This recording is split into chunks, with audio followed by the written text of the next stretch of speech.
धीरज लाल, हीराचंद अंबानी।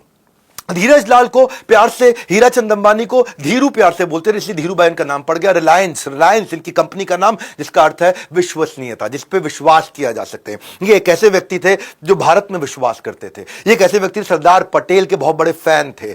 जब जिस समय थे वैसे कमजोर परिस्थिति से, जो उनके पिता थे टीचर थे, परिवार बड़ा था, सैलरी कम थी पिता की, 5 भाई बहन जिसमें तीसरे नंबर पे आते थे, फाइनेंशियल कंडीशन खराब थी, शुरुआत से ही बिजनेस में तेल भजिया बेचने में लग गए थे। लेकिन साथ साथ इनके अंदर भारत को आगे बढ़ाने की जो भावना थी वो तब पता चली जब 1947 में भारत आजाद हुआ।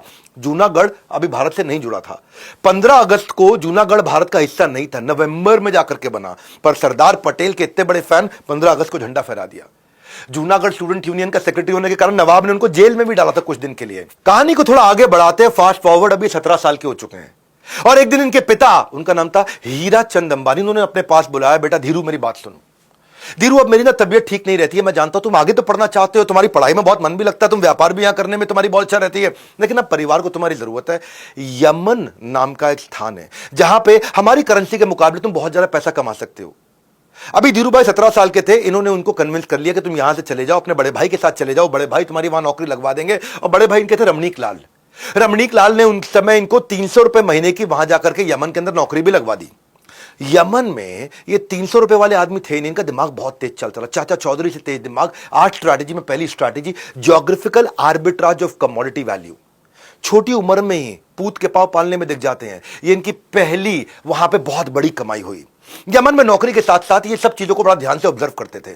क्या बोले, बड़ा सोचो, तेज सोचो, बहुत आगे की सोचो, दूर की सोचो। कोकिला बेन से शादी करने के लिए जब ये इंडिया आए तो तब इन्होंने इंडिया में 1955 के अंदर ये किस्सा सुना कि जो भारत की जो इंडियन करेंसी है उसमें जो सिल्वर लाइन है, पतली सी लाइन होती है ना जिससे पता चलता है कि नोट असली है कि नकली है, देखते हो सिल्वर लाइन, वो सिल्वर लाइन किसी ने ऐसे बोल दिया कि करेंसी नोट से भी ज्यादा महंगा होता है।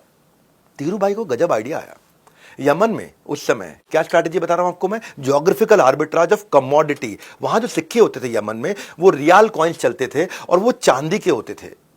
इन्होंने क्या किया, ज्योग्राफिकल आर्बिट्राज किया उस कमोडिटी चांदी के सिक्कों को। तो उन्होंने क्या किया, सिक्के का वजन तोला और दुनिया भर में रिसर्च करनी शुरू कर दी, मार्केट में चांदी का सबसे अच्छा भाव कहां मिल रहा है। उस समय इंग्लैंड के अंदर चांदी का भाव अच्छा मिलता था, रिसर्च में वैसे ही बहुत तेज थे ये। धीरू भाई ने कैलकुलेट किया, सिल्वर का रेट जो था वो कॉइन के टोटल वैल्यू से ज्यादा था। मतलब समझो अगर 1 रियाल का कॉइन है तो समझ लो 1.5 रियाल का चांदी का वजन था। तो उन्होंने क्या किया, चांदी के सारे सिक्के इकट्ठे करने शुरू कर दिए, उनको पिघला दिया और उनको पिघला करके मेल्ट करके सिल्वर ब्लॉक्स में बना करके इंग्लैंड में बेचना शुरू कर दिया। 3 महीने तक ये लगातार करते रहे। धीरू भाई के लिए वो सिक्के सिर्फ सिक्के नहीं थे, वो स्ट्रैटेजी थी जिसे जमा करके उन्होंने अपनी चांदी कर ली। वो चांदी के सिक्कों से बड़ी चांदी बनाई उन्होंने और 3 महीने में इतने नोट छाप लिए कि जब तक यमन की सरकार को पता लगे तब तक ये इंडिया चुपचाप निकल लिए।